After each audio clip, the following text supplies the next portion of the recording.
So I decided to do a voiceover for a change this time for my weightlifting progress recap. In year 2023, I went from recovering from my herniated disc injury in my lower back to joining my first ever weightlifting competition at the age of 37. So let's start with the recap. In January, I just came back from my year-end vacation and I was able to continue with my recovery progress without much of a starting from scratch or anything like that.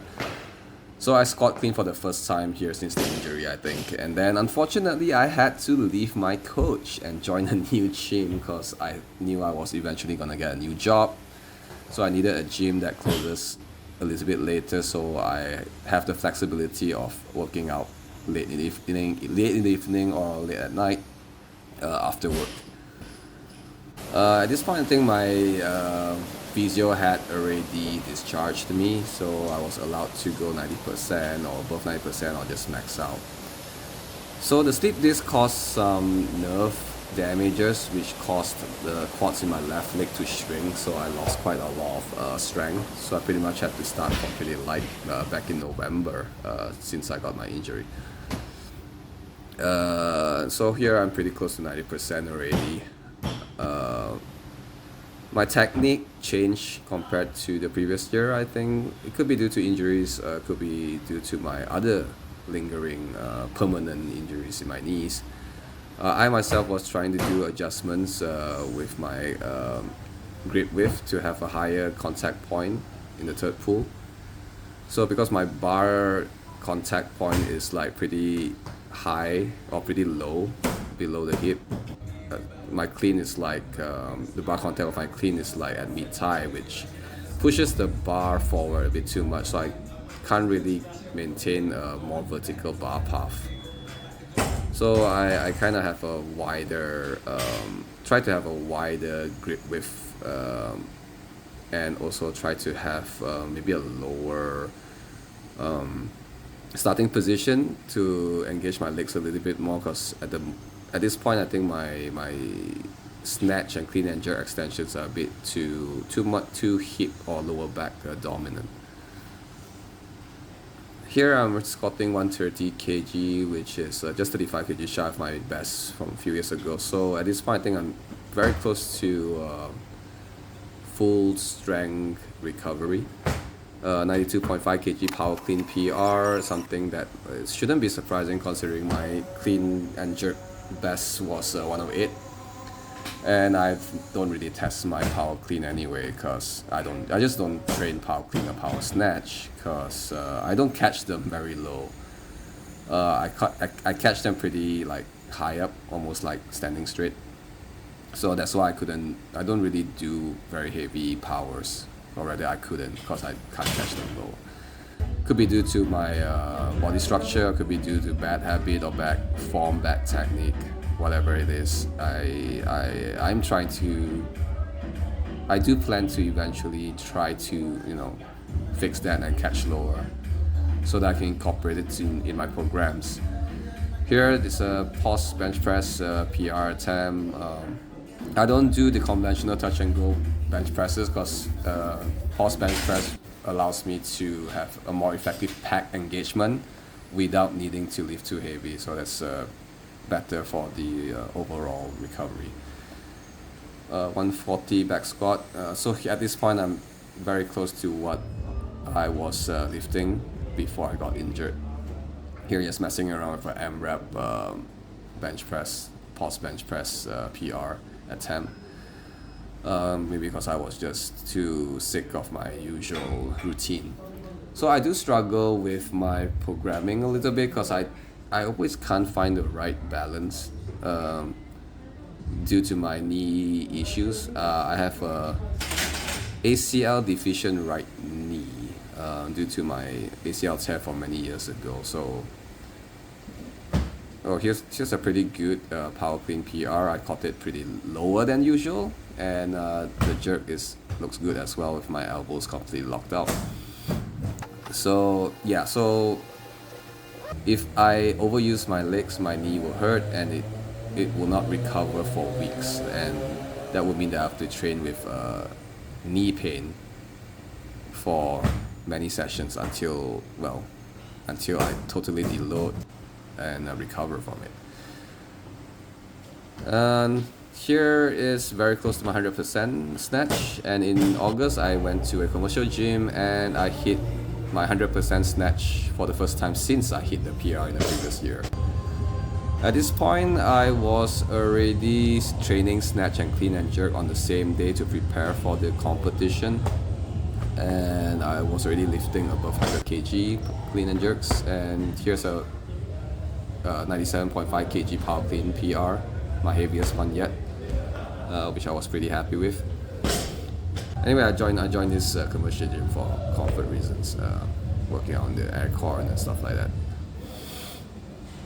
So I do start to feel some shoulder and elbow pain, and I kind of have another minor sleep disc recurrence, but not from the gym, surprisingly. It's from probably bad posture of sitting at the office for too long.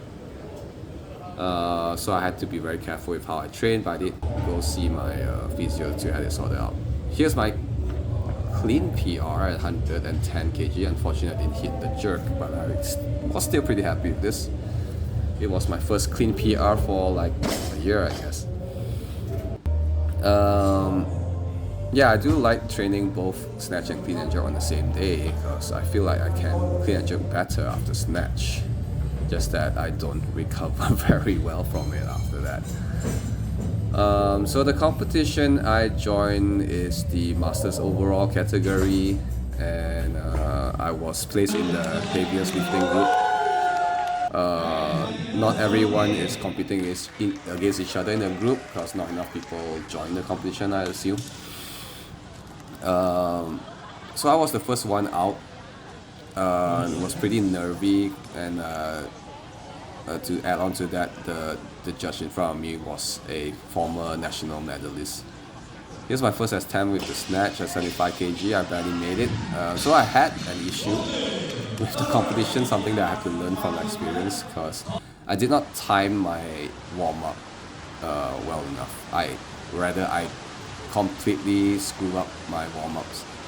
Because I only started warming up after the athlete's introduction, so I only had like 10 minutes to go from empty bar to 75 kg, which was my first attempt.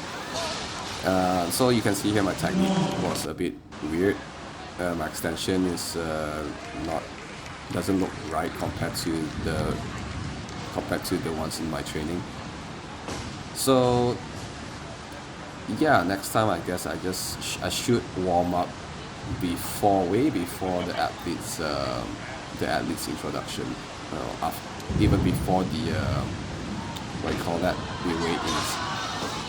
So for the clean and jerk session or event, I had a very opposite problem. I had too much time to warm up. I had like over 20 minutes before the clean and jerk session started. But I decided to just warm up anyway rather than to repeat the same mistake of not having enough time to warm up. So here I think I pretty much had a easy attempt at 95 kg. I was the first one out again, no surprise, despite not being the only one attempting this weight. And everything was easy. The jerk was easy as well. I was pretty confident because I can power clean more than this weight. And then I have another problem. Because the 10 kg gap between my first attempt and the second attempt was too wide, so many other people were attempting 95 kg to 104 kgs. I had like 15 minutes in between before it was my turn, so I had to do unnecessarily, a few 80 kg clean and jerks to keep myself warm. So that probably took away some of my energy. And here I missed the jerk. My upper body was not tight when I dip and drive, and there was no lift to press out, I assume. I decided to stay at 105 to play it safe because increasing a few kgs would not give me more time to rest anyway. So I only had like 1 or 2% after my second attempt. That went after my second attempt, and then I just went for it. I was pretty nervous because I don't think I did this clean and jerk this weight twice on the same day before, and I had to give it my all, as you can see here. and that was the roar of relief. I was very happy when I made it. And I totaled with 180 kg, which placed me at 4th place, and I got a medal from the judge, who was the former national medalist, Mr. Hidayat. And then that's about it. I attempted a bunch of 1 RM attempts, 1 RM PR attempts. Unfortunately, I didn't hit any snatch or clean and jerk PRs, or new PRs rather. But I did hit this little push press PR. And then I re-injured my lower back, unfortunately, in December, and I had to start from scratch again to recover from it. This time was pretty bad because it hurt so much, and I got it from the gym here. But I don't have the video of that. So anyway, that's about it. Let's see what's in store in 2024.